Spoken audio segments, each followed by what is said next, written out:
Welcome to Not Milk Never Milk. Subscribe if you're lactose intolerant. You begin by preparing both devices and starting the pairing flow. Power the smart box and the speaker, then make sure the box's Bluetooth is enabled in settings. Put the speaker into pairing mode, usually a long press on a pair or Bluetooth button until the LED flashes.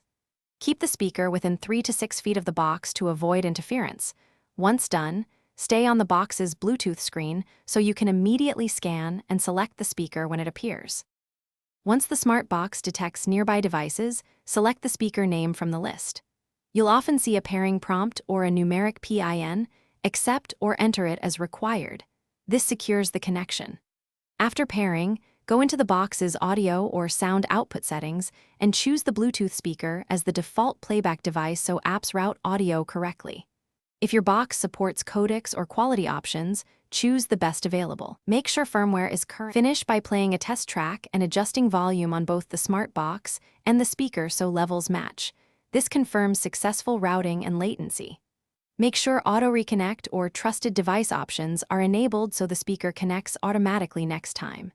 If you encounter problems, try toggling Bluetooth off/on, forget the device and pair again, or reboot both units.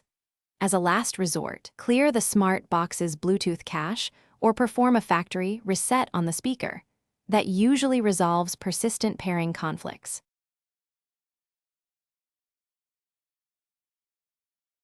Thanks for watching. If this was helpful, leave a like and consider subscribing. See you next time.